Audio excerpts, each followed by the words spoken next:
प्यारे दोस्तों, बहुत बहुत स्वागत है आप सभी का एक और नए वीडियो में। तो देखिए, आप लोग तैयार हो जाइए बिहार पुलिस भर्ती के लिए। इसमें सबसे ज़्यादा प्रश्न आपको सामाजिक अध्ययन से पूछे जाते हैं और काफ़ी मोस्ट वीवीआई क्वेश्चंस जो इस वीडियो में हम लोग लेके आए हैं, ये सवाल आपको प्रीवियस ईयर एग्जाम्स में पूछे भी गए हैं। तो चलिएगा शुरू करते हैं पहले सवाल से।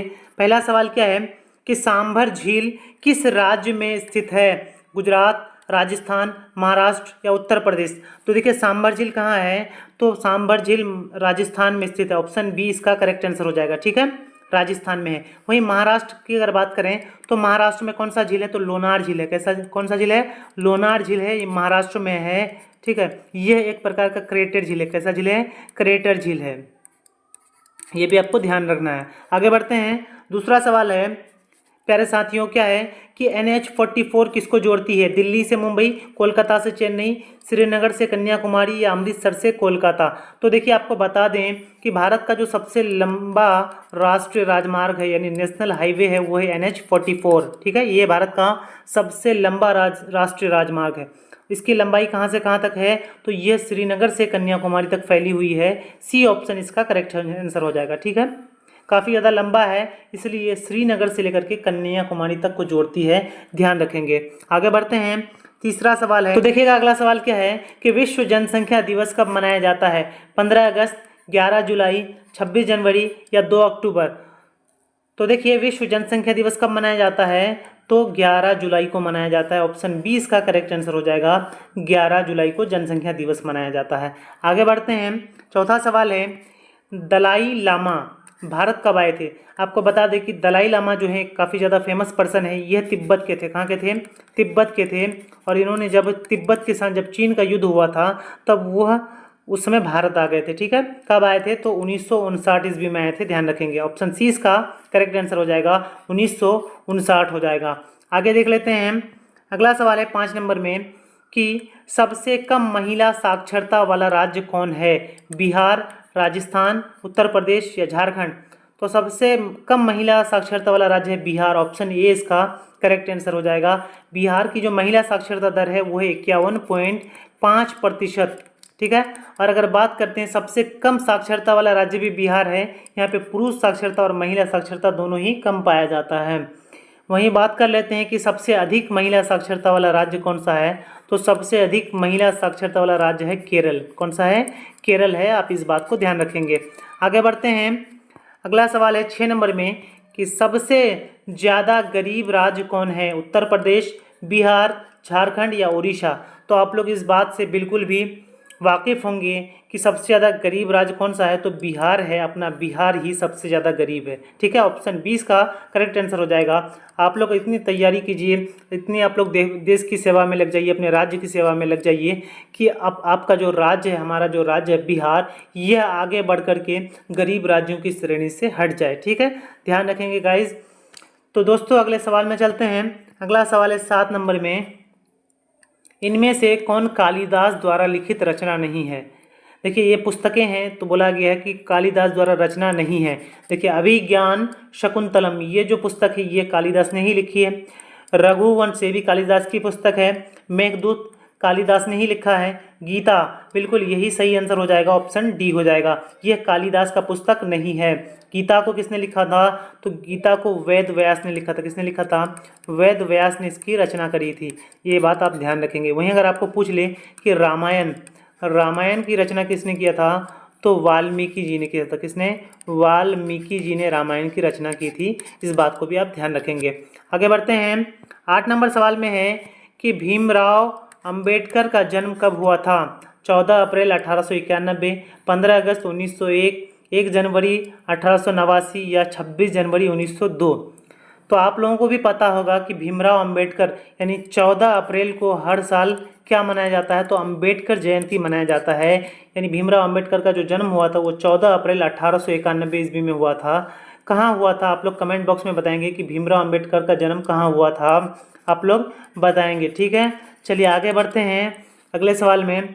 अगला सवाल देखिएगा 9 नंबर में, उपराष्ट्रपति को हटाने का प्रस्ताव कहाँ पेश किया जाता है?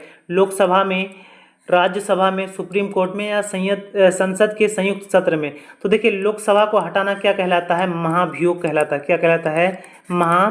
महाभियोग कहलाता है। इस बात को आप ध्यान रखेंगे। महाभियोग की जो प्रक्रिया है ये संविधान के अनुच्छेद 61 में, कितने में है? अनुच्छेद 61 में है। और अगर उपराष्ट्रपति को हटाना है तो सबसे पहले प्रस्ताव को केवल राज्यसभा में पेश किया जाता है। कहाँ पे? तो राज्यसभा में पेश किया जाता है। इस बात को आप ध्यान रखेंगे। वहीं आप इस बात को भी ध्यान रखेंगे कि उपराष्ट्रपति को पद से हटाने के लिए इसकी सूचना उपराष्ट्रपति को 14 दिन पहले ही दे देनी चाहिए, यानी 14 दिन पहले ही अनिवार्य रूप से दे दिया जाता है। इस बात को भी आप ध्यान रखेंगे। आगे बढ़ते हैं। अगला सवाल है 10 नंबर में कि राज्य चुनाव आयोग का उल्लेख संविधान के किस अनुच्छेद में है?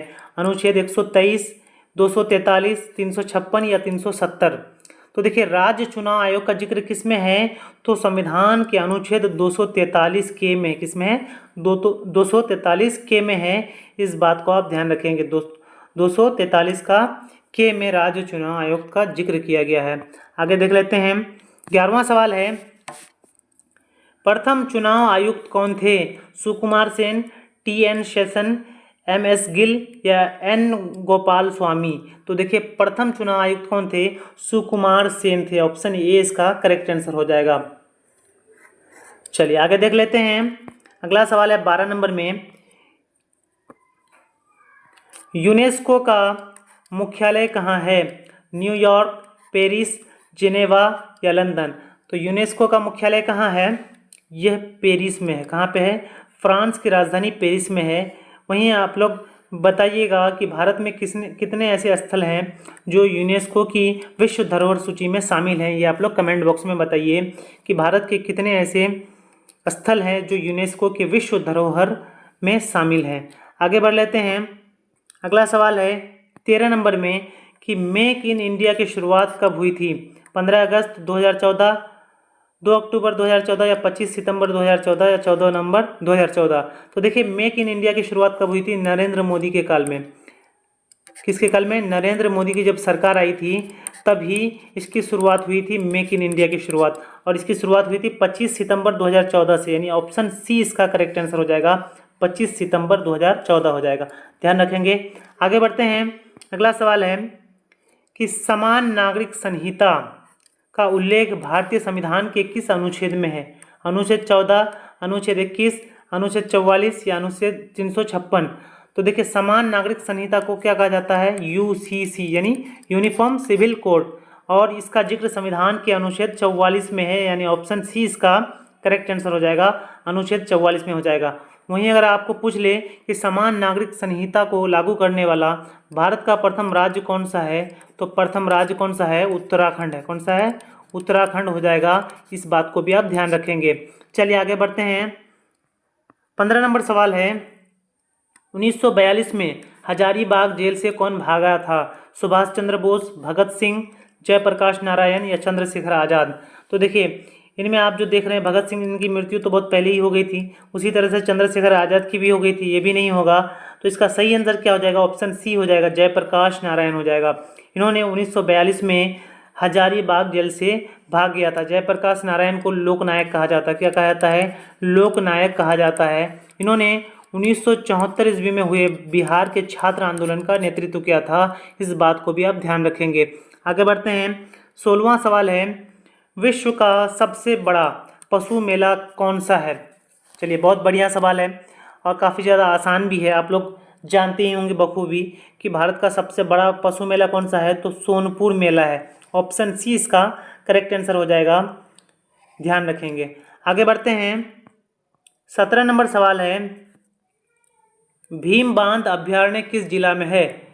पटना, मुंगेर, गया या दरभंगा? तो भीम बांध अभ्यारण्य कहाँ है? मुंगेर में स्थित है। ऑप्शन बी इसका करेक्ट आंसर हो जाएगा। मुंगेर में है।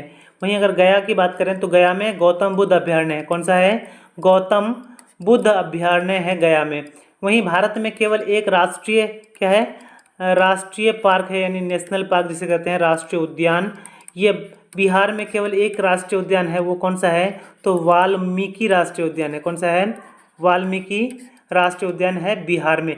और ये कहाँ है? तो ये पश्चिम चंपारण जिले में। कहाँ पे है?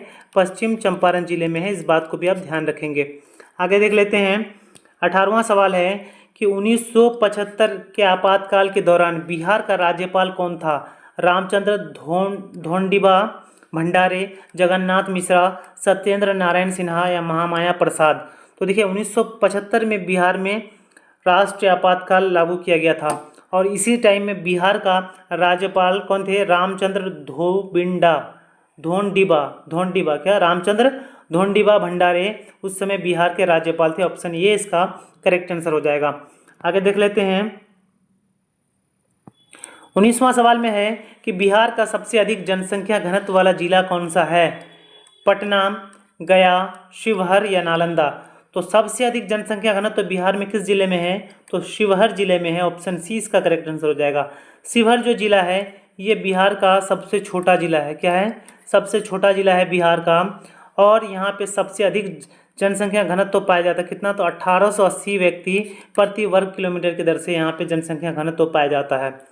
आगे बढ़ते हैं। 20 नंबर सवाल है कि जापान पर परमाणु बम किसने गिराया था?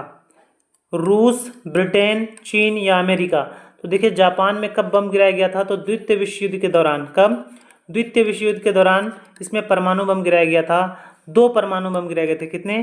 कुल 2 परमाणु बम गिराए गए थे। पहला परमाणु बम गिराया गया था 6 अगस्त 1945 ईस्वी को जापान के हिरोशिमा नामक शहर में। किसमें? हिरोशिमा नामक शहर में पहला परमाणु बम गिराया गया था। वहीं उसके 3 दिन बाद 9 अगस्त 1945 ईस्वी को जापान के नागासाकी नामक शहर, किसमें? नागासाकी नामक शहर में दूसरा परमाणु बम गिराया गया था। तो किसके द्वारा गिराया गया था? अमेरिका के द्वारा गिराया गया था। ऑप्शन डी इसका करेक्ट आंसर हो जाएगा। चलिए आगे देख लेते हैं। अगला सवाल है 21 नंबर में कि न्यूनतम लिंगानुपात वाला राज्य कौन सा है? उत्तर प्रदेश, हरियाणा, राजस्थान या बिहार। तो देखिए इसका सही आंसर क्या हो जाएगा? हरियाणा हो जाएगा। ऑप्शन बी इसका करेक्ट आंसर हो जाएगा। वहीं अगर बात कर लेते हैं कि सबसे अधिक लिंगानुपात वाला राज्य कौन सा है, तो सबसे अधिक लिंगानुपात वाला राज्य है केरल। कौन सा है? केरल है। ठीक है, यहाँ पे 1089 यहाँ का लिंगानुपात है। वहीं हरियाणा का लिंगानुपात की बात करें तो 877 महिला प्रति 1000 पुरुष में यहाँ का क्या तो लिंगानुपात पाया जाता है। वहीं अगर आपको पूछ ले कि 2011 के जनगणना अनुसार बिहार का लिंगानुपात कितना है, तो 918 है। कितना है? 918 है। आगे देख लेते हैं। 22 नंबर सवाल है बाल गंगाधर तिलक का जन्म कब हुआ था? 23 जुलाई 1856, 15 अगस्त 1875, 2 अक्टूबर 1869 या 14 अप्रैल 1891। तो बाल गंगाधर तिलक का जन्म कब हुआ था? 23 जुलाई 1856 ईस्वी में हुआ था। ऑप्शन ए इसका सही आंसर हो जाएगा। ऑप्शन ए हो जाएगा। वहीं बात कर लेते हैं कि मृत्यु के बारे में, तो बाल गंगाधर तिलक का मृत्यु हुआ था 1 अगस्त 1920 ईस्वी को। कब हुआ था? 1 अगस्त 1920 ईस्वी को हुआ था। और यहीं से यानी इसी डेट से भारत में असहयोग आंदोलन का शुरुआत माना जाता है। इस बात को भी आप ध्यान रखेंगे। आगे बढ़ते हैं। 23 नंबर सवाल है तृतीय बौद्ध संगीति के अध्यक्षता किसने की थी? अशोक, मोगलीपुत्तिस या महाकश्यप आनंद। तो देखिए तृतीय बौद्ध संगीति के अध्यक्ष कौन थे? तो मोगलीपुत्तिस थे। यानी ऑप्शन बी इसका सही आंसर हो जाएगा। अगर आपको अगर ध्यान रखना है तो कुल कितने बौद्ध समिति हुए थे संगीति? तो 4 हुए थे। कितने हुए थे? 4 बौद्ध संगीति हुए थे। ये भी आप ध्यान रखेंगे। चलिए आगे बढ़ते हैं। अगला सवाल है 24 नंबर में राष्ट्रपति पर महाभियोग प्रक्रिया किस अनुच्छेद में है? अनुच्छेद 52, अनुच्छेद 61, अनुच्छेद 74 या 80। तो देखिए अभी आपको बताया गया कि राष्ट्रपति या उपराष्ट्रपति पर जो महाभियोग है वो किसके तहत चलाया जाता है? राष्ट्रपति पर। तो राष्ट्रपति पर जो है वो महाभियोग अनुच्छेद 61 के तहत, यानी ऑप्शन 20 का करेक्ट आंसर हो जाएगा। अनुच्छेद 61 के तहत राष्ट्रपति पर महाभियोग चलाया जाता है। आगे देख लेते हैं। 25 नंबर सवाल है कि बंगाल विभाजन किसके समय में हुआ था? Lord Curzon, Lord Minto, Lord Dalhousie या लॉर्ड क्लाइव। तो बंगाल विभाजन कब हुआ था? 1905 ईस्वी में हुआ था और उस समय भारत के वायसराय थे लॉर्ड कर्जन। ऑप्शन ए इसका करेक्ट आंसर हो जाएगा। ध्यान रखेंगे। आगे बढ़ते हैं। अगला सवाल है 26 नंबर में कि इनमें से कौन सा टाइगर रिजर्व बिहार में है? Palamu tiger reserve, Similipal tiger reserve, Valmiki tiger reserve या कान्हा टाइगर रिजर्व। तो देखिए आपको पहले ही बताया गया कि भारत में केवल एक ही टाइगर रिजर्व है, एक ही राष्ट्रीय उद्यान है, वो है Valmiki tiger reserve. Option C इसका करेक्ट आंसर हो जाएगा, वाल्मीकि टाइगर रिजर्व हो जाएगा। वहीं ये जो सिमलीपाल है ये कहाँ है, तो ये उड़ीसा में है। सिमलीपाल टाइगर रिजर्व कहाँ है, उड़ीसा में है। वहीं जो कान्हा टाइगर रिजर्व है ये मध्य प्रदेश में, कहाँ है, मध्य प्रदेश में कान्हा टाइगर रिजर्व है, ये भी आप ध्यान रखेंगे। आगे बढ़ते हैं।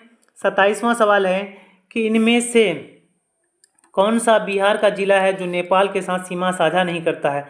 आपको बता दें कि बिहार के कुल 7 जिले हैं जो नेपाल के साथ सीमा साझा करते हैं।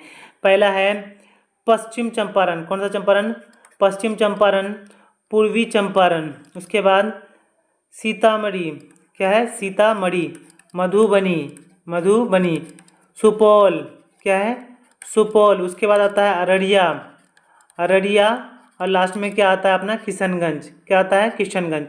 तो देखिए पश्चिम चंपारण, पूर्वी चंपारण, सीतामढ़ी, मधुबनी, सुपौल, अररिया और किशनगंज, इस तरह से जो 7 जिले हैं ये नेपाल के साथ सीमा साझा करते हैं। तो ऑप्शन में देखिए मधुबनी ये साझा करता है, सुपौल भी साझा करता है, सीतामढ़ी भी साझा करता है, जो साझा नहीं करता है वो है गोपालगंज, यानी ऑप्शन डी इसका करेक्ट आंसर हो जाएगा। आगे देख लेते हैं। 28 नंबर सवाल है, फाहियान किसके समय भारत आया था। देखिए फाहियान एक चीनी यात्री है, कहाँ के यात्री है, चीन के यात्री है। यह किसके शासनकाल में भारत आया था, तो चंद्रगुप्त द्वितीय के शासनकाल में आया था। ऑप्शन सी इसका करेक्ट आंसर हो जाएगा। एक और भी चीनी यात्री था, ह्वेंगसांग, क्या नाम था, ह्वेंगसांग नाम था, ठीक है। ह्वेंगसांग किसके शासनकाल में भारत आया था, तो ये हर्षवर्धन के काल में, किसके काल में, हर्षवर्धन के काल में भारत आया था, इस बात को भी आप ध्यान रखेंगे। तो फाहियान जो आया था वो चंद्रगुप्त द्वितीय के शासनकाल में आया था, ऑप्शन सी इसका करेक्ट आंसर हो जाएगा। आगे देख लेते हैं। 29वां सवाल है कि इब्न बतूता को दिल्ली का काजी किसने नियुक्त किया था। अलाउद्दीन खिलजी, बाबर, मोहम्मद बिन तुगलक या अकबर। तो देखिए इब्न बतूता कहाँ के निवासी थे, यह मोरक्को के थे, कहाँ के थे, मोरक्को के निवासी थे, और इन्हें मोहम्मद बिन तुगलक ने दिल्ली का काजी नियुक्त किया था। ऑप्शन सी इसका सही आंसर हो जाएगा, मोहम्मद बिन तुगलक हो जाएगा। आगे देख लेते हैं। 30 नंबर सवाल है और हमारे इस सेशन का अंतिम सवाल भी है कि भारत का सबसे बड़ा पुल धौला सदिया किस नदी पर है। गंगा नदी पर, ब्रह्मपुत्र नदी, लोहित नदी या गोदावरी। आपको बता दें जो धौला सदिया जो है यह भारत की सबसे लंबी पुल है, आपको इस बात को भी ध्यान रखना है। सबसे लंबी पुल कौन सी है, धौला सदिया है, और यह लोहित नदी पर है। ऑप्शन सी इसका करेक्ट आंसर हो जाएगा। लोहित नदी अगर आप लोग को नहीं मालूम है तो यह ब्रह्मपुत्र की, किसकी, ब्रह्मपुत्र की यह सहायक नदी है लोहित नदी। इसे खून की नदी भी कहा जाता है। इसी पर भारत का सबसे लंबा पुल पाया जाता है, ठीक है। तो देखिए आज के इस वीडियो में हम लोगों ने कुल 30 इंपॉर्टेंट क्वेश्चंस को कवर किया। आप इनमें से कितने सवालों को खुद से हल कर पाए आप हमें कमेंट बॉक्स में ज़रूर बताइएगा। और इस तरह के बिहार पुलिस वाले सीरीज़ से जुड़े रहने के लिए हमारे चैनल को सब्सक्राइब कर लीजिए। वीडियो अगर पसंद आई तो वीडियो को लाइक कर लीजिए। चलिए मिलते हैं अगले वीडियो में, तब तक के लिए जय हिंद, जय भारत।